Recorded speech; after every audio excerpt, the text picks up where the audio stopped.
Los jefes militares le recordaron que en Liping habían acordado evitar las grandes batallas y dar prioridad al mantenimiento de la nueva zona base. Después de acaloradas discusiones que se prolongaron hasta la noche, Brown fue destituido como consejero militar. Para subrayar la importancia del cambio, la resolución del Politburó incluyó un sonoro espaldarazo a uno de los principales principios cardinales de Mao, que había sido ignorado en los 2 años anteriores. No hay que dejar pasar oportunidad alguna, afirmó, de servirse de la guerra móvil para dispersar y destruir a los enemigos, uno por uno. Así alcanzaremos con toda seguridad la victoria. El curso de los acontecimientos había cambiado.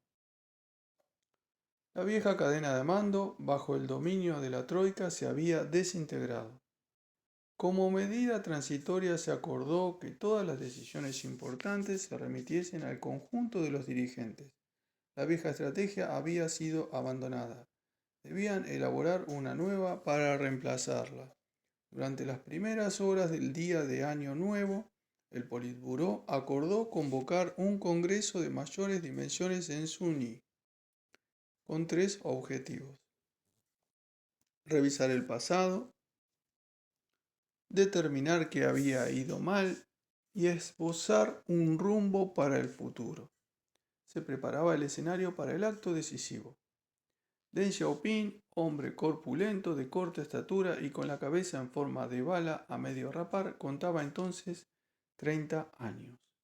De joven, en París, había aprendido a realizar un boletín de noticias para la rama local de la Liga de la Juventud Comunista China, cincelando caracteres sobre una hoja de cera con un punzón e imprimiendo copias en tinta china negra elaborada con hollín y aceite de tung. Su reputación como periodista había causado furor. Ahora era el editor del periódico del Ejército Rojo, panfleto de gran formato en una sola hoja mimeografiada de manera igualmente tosca, llamado Hongxing, Estrella Roja. La edición del 15 de enero de 1935 relataba cómo la gente de Suni había recibido a las fuerzas comunistas después de tomar la ciudad sin que se disparase una sola bala. El cuerpo de vanguardia había persuadido a los defensores de las puertas de la ciudad fingiendo ser miembros de las fuerzas de un cacique militar local.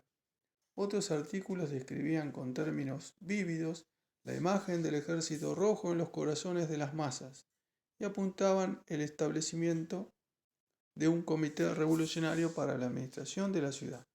En ningún lugar aparecía indicio alguno de que el Politburó hubiese celebrado la más importante reunión de su historia, a la que el propio Deng había acudido como secretario.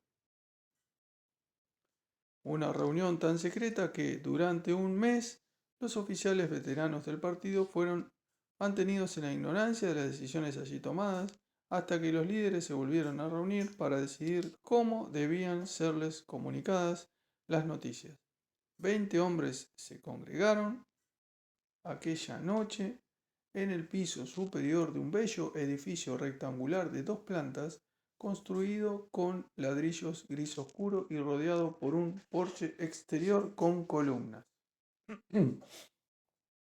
Había sido el hogar de uno de los señores militares menores de la ciudad hasta que Su y los mandos militares lo tomaron como cuartel. Bogu y Otto Braun fueron alojados muy cerca, a lo largo de una calle que llegaba hasta la Catedral Católica Romana, estructura ornamentada e imponente con un imaginativo tejado de 3 estrados, una chinoserie más que una construcción china, situada entre jardines de flores, donde el destacamento del Ejército Rojo que escoltaba a los líderes había acampado.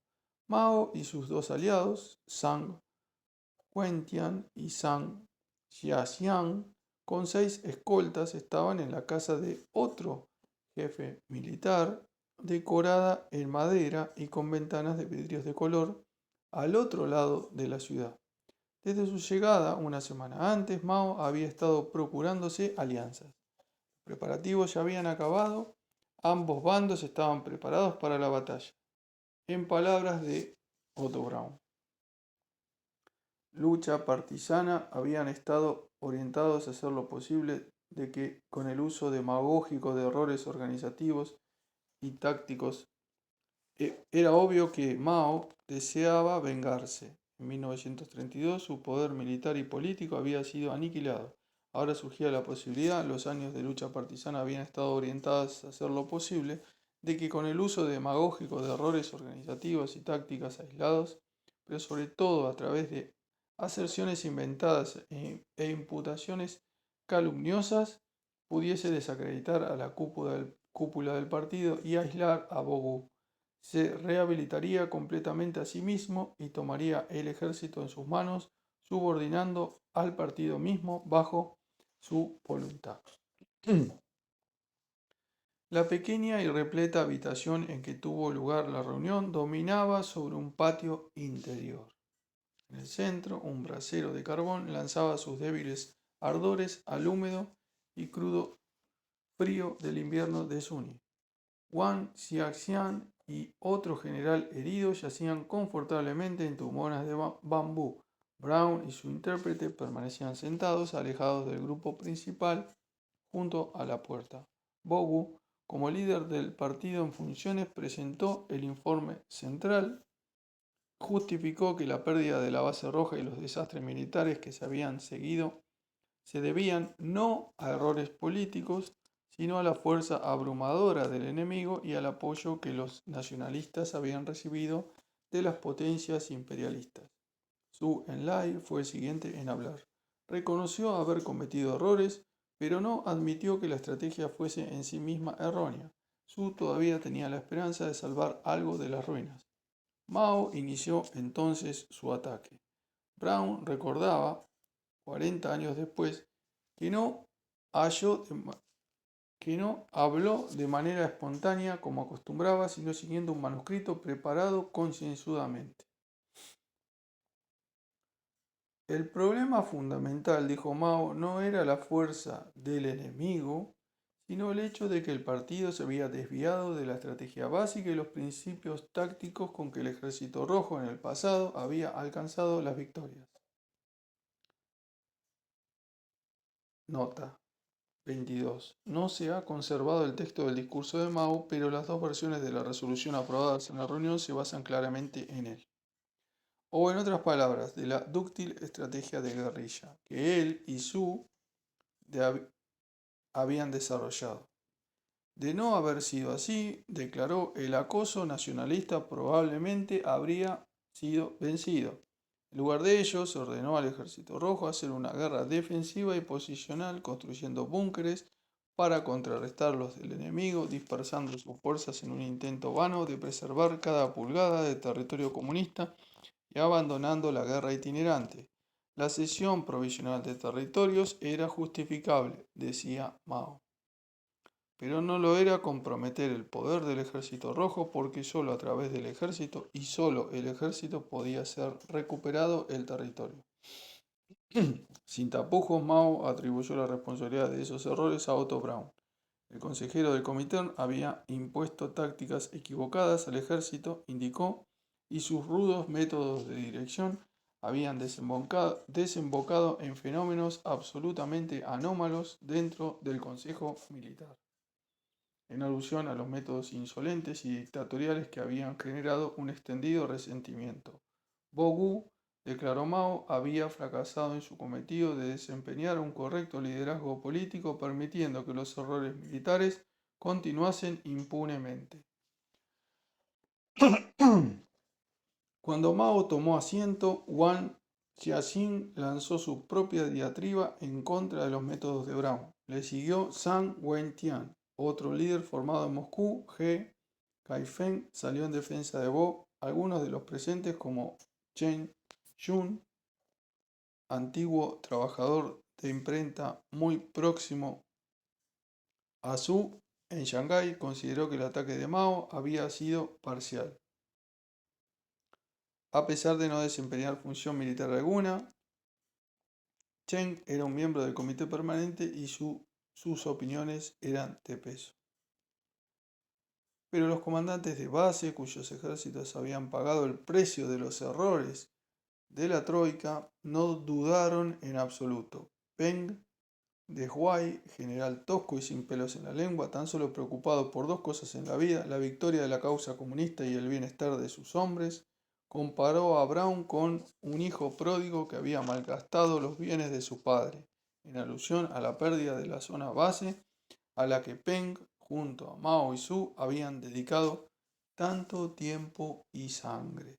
Brown permanecía sentado, inmóvil en un rincón junto a la puerta, fumando furibundo, al tiempo que su intérprete, cada vez más nervioso y confundido, intentaba traducir cuanto se había dicho.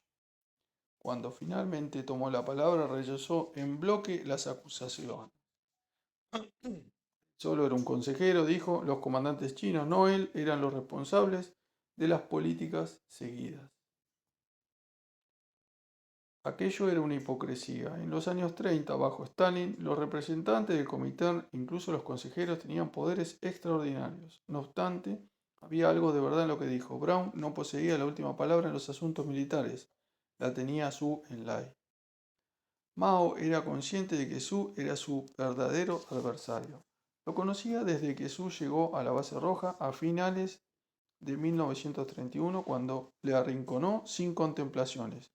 Ni el amable San Wentian ni, aún menos, Bo Gu eran serios rivales por el poder máximo. Zhou Enlai sí lo era. Para atacar a Zhou frontalmente, pero atacar a Zhou frontalmente en Zhuñi habría significado dividir a los dirigentes en una batalla de la que Mao no podía salir vencedor, de modo que, en un movimiento característico de su estilo político y militar, concentró su ataque en los flancos más débiles de la armadura de Zhou, que eran Brown y Bogu, dejando a su principal oponente una salida digna. Zhou lo comprendió. En el segundo día del Congreso intervino de nuevo, esta vez reconoció que la línea militar había sido fundamentalmente incorrecta y realizó una larga autocrítica. Era un tipo de maniobra en la que Zhou destacaba. De ser el oponente de Mao, se transformó en un aliado. Mao, por supuesto, comprendió la estratagema, y Zhou lo sabía, pero por el momento habían llegado a una tregua. La resolución final condenó a los dos compañeros de troika de Zhou por su pésima dirección. Brown fue acusado de dirigir la guerra como si fuese un juego, monopolizar el trabajo del Consejo Militar y usar el castigo en detrimento de la razón para acabar por todos los medios posibles con las opiniones que no coincidían con la suya. Y se alegó que Boku había cometido serios errores políticos, pero Zhou escapó ileso, consiguiendo incluso, al menos sobre el papel, un ascenso de breve duración. Cuando la Troika quedó oficialmente disuelta, él tomó todos sus poderes bajo el incómodo título de último en tomar decisiones en nombre del Comité Central en relación con los asuntos militares.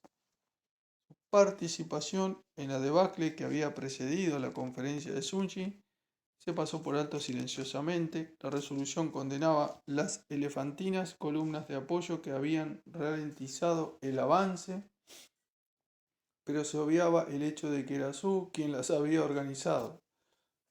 Se refería a los líderes de la política de defensa pura y en una ocasión a Otto Braun y los otros, pero no decía quiénes eran los otros.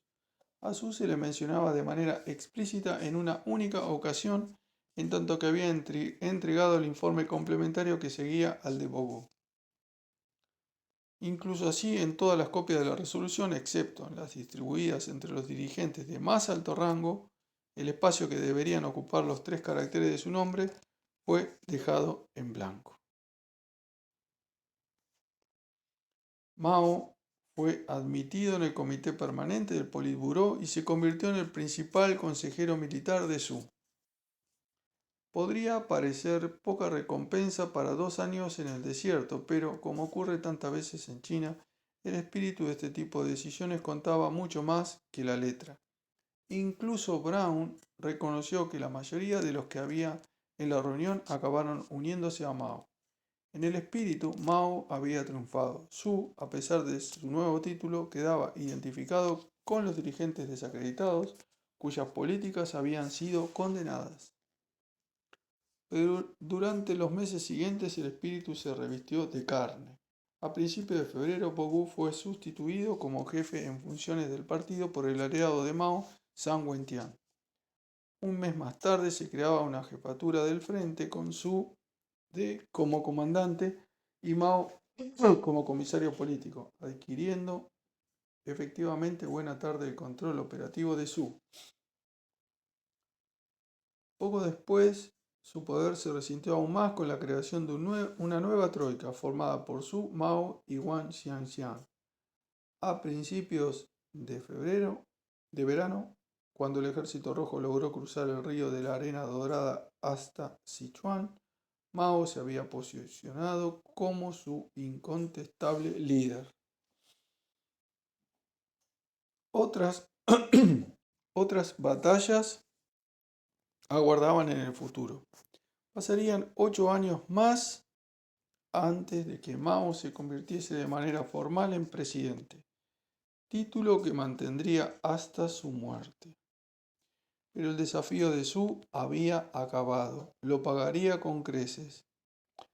En 1943 su posición era tan precaria que el antiguo jefe del Comité, Gregory Dimitrov, suplicó a Mao que no le expulsase del partido.